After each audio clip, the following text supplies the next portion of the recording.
Hey everyone.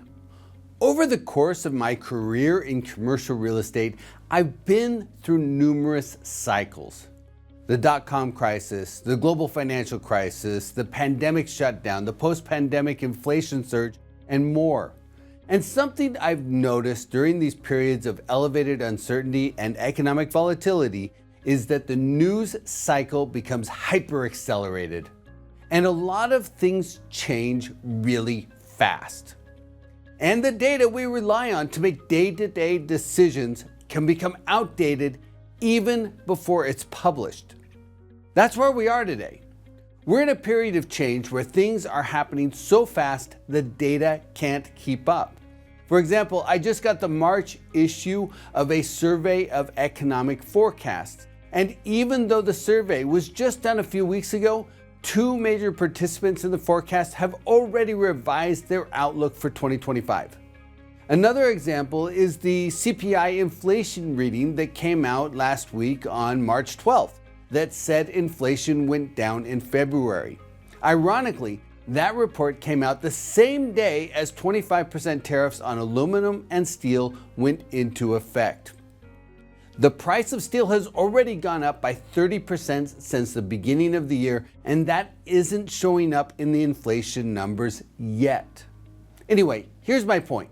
Things are moving so fast right now that the data we're working with isn't as useful as normal. And in times like this, I've found over the years that commercial real estate investors are often best served by shifting their focus from the current news and data releases to a longer-term perspective.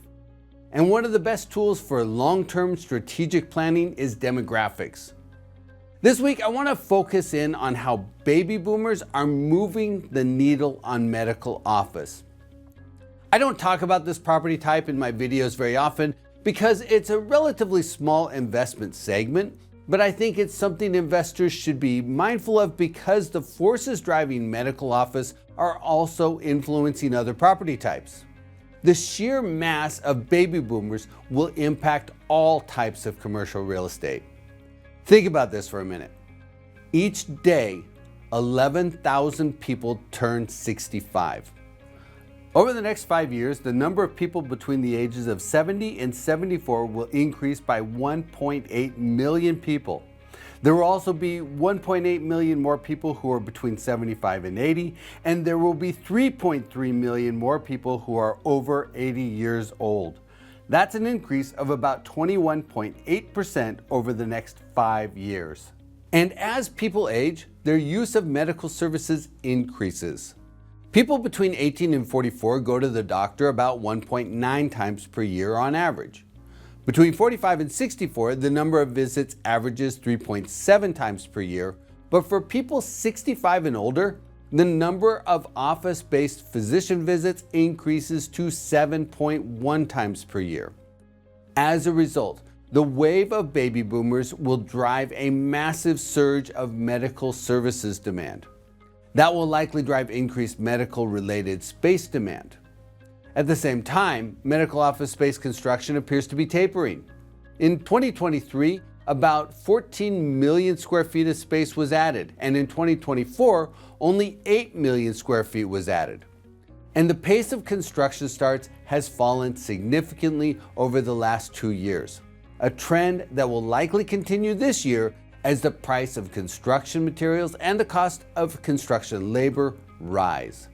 But just looking at the math, the structural dynamics of the demographics and the aging population's use of medical services implies that the need for medical office space will increase substantially over the next 5 years. That includes doctors' offices, outpatient care facilities, medical testing facilities, and so on. Now, I'm not going to drill into the details here, but think about how the aging of baby boomers will affect housing demand, retail demand, and even self-storage demand. And that's not even mentioning seniors housing, which has already seen significant occupancy gains.